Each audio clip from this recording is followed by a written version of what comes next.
Hello and welcome to Newscentre. I'm Parikshit Luthra. India and the United States are holding the first in-person trade talks since the Trump administration imposed 50% tariffs on the country. A delegation including US's chief negotiator Brendan Lynch is in New Delhi to meet India's chief negotiator Rajesh Agarwal. The discussions between the two are not a separate round of talks, but part of the ongoing negotiations.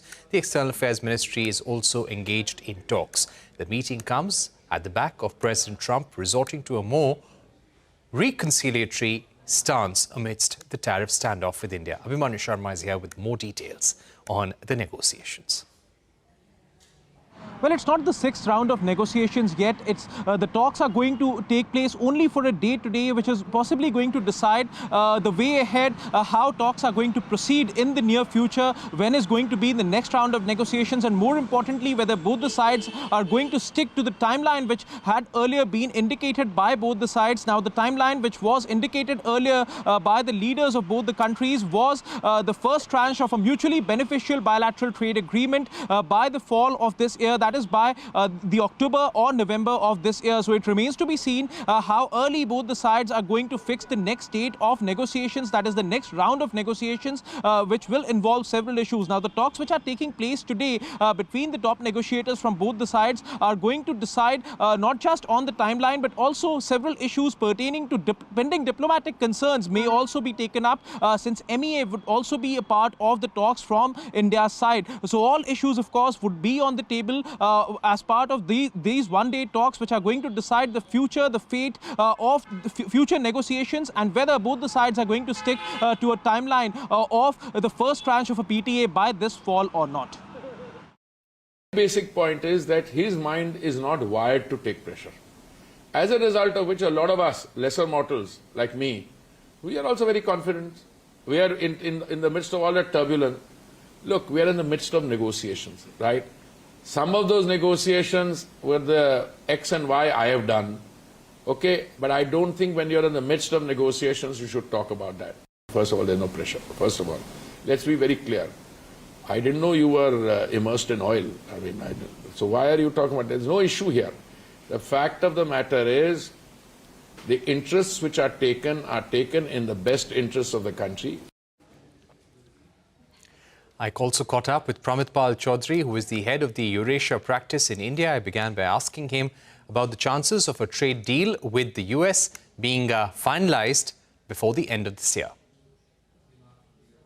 So Eurasia Group has upgraded, in light of what's happened in the past few weeks, upgraded its view that it will from about 40% chance, which we had just a month ago, to 60%. We now believe that there is more likely chance of India and the US coming to a trade deal by the end of the year than not. I would also like to ask you, what shape is this trade deal eventually going to take? Because we had heard in the month of June that both sides were very close to having a trade agreement. What are some of the changes that both sides are looking to bring this time around? So I think we're working now on basically three levels on this trade deal. Arguably the most important one is that Modi and Trump are now back on talking terms. They have not spoken to each other since that infamous phone call in June, but they are now tweeting favorably to each other.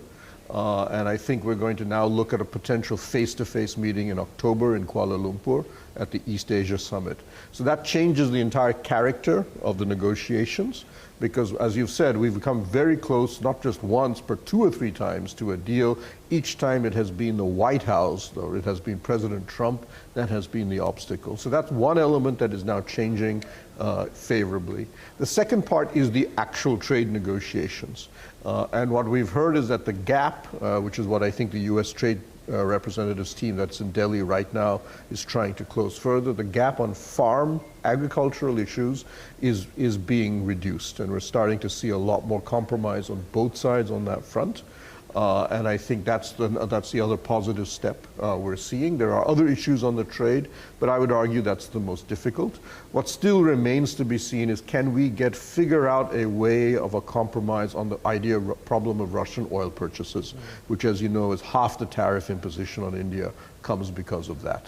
Right. Do you feel that India has been successful in absolutely defending its interests on agriculture and dairy, the core interests around that? So I think the game for India is that we have taken in many ways an ideological position in agriculture, but the fact is there are parts of agriculture we need to open up to. And I think, for example, we say we don't want to have soya grain come to India, but the fact is we are the world's largest soybean oil importer. In other words, we are obviously not generating enough soya inside India. And one of the reasons is we use a 1970s germplasm, which means our productivity levels are 1/3 of the global average. So we are already importing huge amounts of soya. So we need to start working about not just importing it in a manner that allows us to maintain soya prices and consumption in India, but in a manner that potentially allows, we should also be investing in our own technology in soya to become competitive.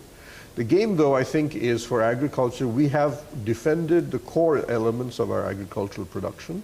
Keep in mind that a lot of what America or what we are getting excited about, let's say liquid milk or milk powder, there is no way you can import that from the United States in a price competitive manner. And the president or the heads of Amul, our biggest dairy cooperative, have publicly said, bring on the Americans. We can take them on, because by the time the milk lands in India, there is no way that they can take us on. Finally, on the energy partnership, how and in what form can both sides strike a compromise? So on Russian oil, I think the game will be, and we'll have to see how this works, but the noises we're getting are that India will reduce its Russian oil purchases and potentially buy American crude in its place. But I think the bigger deal is what more do we give to the Russians, and what we need is we need to get some more weapon systems. As we saw in Operation Sindoor, the S-400 and the next generation, the S-500 air defense system designed to take on stealth aircraft and hypersonics is essential. We right now have what is called a CATSA sanction by America against countries that buy Russian weapons. We have a waiver. We need to get another one for those weapons. So I think merging that together means the Russians are happy because they really want to sell weapons to us more than they want to sell oil. Oil is a fungible product. It's not that big a deal strategically.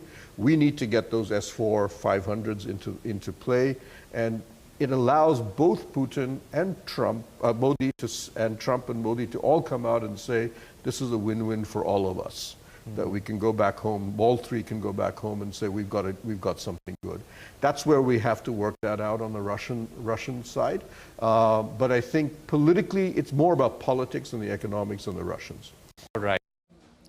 Coming up on the other side, a Niti Aayog report highlights that artificial intelligence-led efficiencies can add over 2 trillion to India's economy in the next decade, take India's GDP growth rate above 8%. We talked to Debjani Ghosh, Distinguished Fellow at the think tank, up next.